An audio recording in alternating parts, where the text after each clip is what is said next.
islands floating in the skies of our valleys, abandoned castle walls on the premium shop, and people telling me, Cupcake, I can't wait to see what you do with the castle walls. Well, all of these things combined gave me the awesome idea of creating a not abandoned castle, because let's be honest, if we had our own castle, why on earth will we ever abandon it, right? So join me as I give my best shot on building a not abandoned castle named the Castle in the Sky. Hi, I'm Cupcake, and today we're at the Frosted Floating Island to create our castle. But in order to not be an abandoned castle, we will need to add clean structures to it. So after going through every single building I have, I decided on using the 6 of the Disney park entry items and a few gazebos around there, and add the castle walls. It honestly took me a lot of time to figure out the structure of the castle because obviously I'm not a castle expert.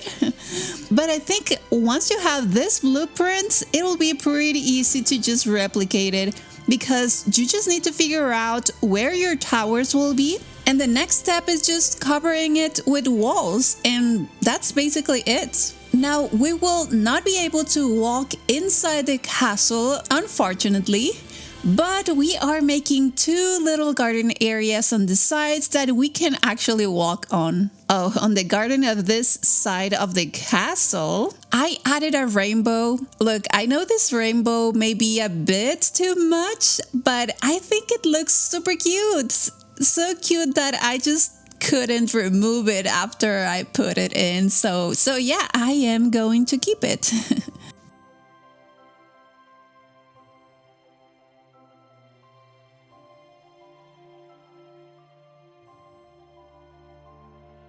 Okay, we're moving now to the front of the castle, and I thought it would be a cute idea to have these cute little birds on the windows, and you will also see these little guys just flying around. How are we making them fly around, you ask?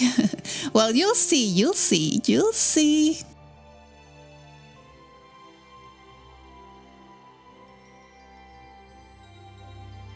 As for this gorgeous entrance, I just couldn't stop thinking about all these gorgeous new pink flora from Storybook Vale. And well, I just threw everything I had on it. I mean, every pink bush I found. And even I got surprised of how beautiful it turned out to be. Just look at this.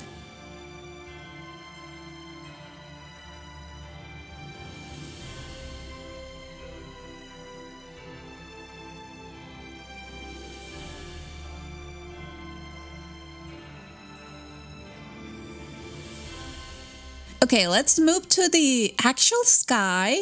What? Did you think the sky part of the castle in the sky, it was just the floating island? Of course not. We are actually creating our own sky clouds. So our castle really looks like it's in the sky. And if you're thinking, oh no, not a custom design again, well, my friend, this is the easiest custom rug I have ever made in my entire life. Look, you just create the new rug, select this material here, metal and gloss off, and change it to white, and you're done. You are done. So as you can see, I'm covering almost the entire rest of the area with our custom clouds. So perhaps gathering the materials to cover the area would be the actual challenge for you. And I actually used around 80 rugs. But of course, you can decide to make this area smaller. I am just showing you the possibilities here. One tip I could also give you is to actually place the trees that are close to the walls before placing the rugs, and then cover the edges with the bushes. And this is because, remember, these trees cannot be on top of the rugs, but the bushes can be. So just think about that. As you can see, I'm continuing using one big pink bush and two small ones in sequence so I can mark the area of the clouds, and this will give it kind of a semicircular shape from the entrance all the way to the actual castle.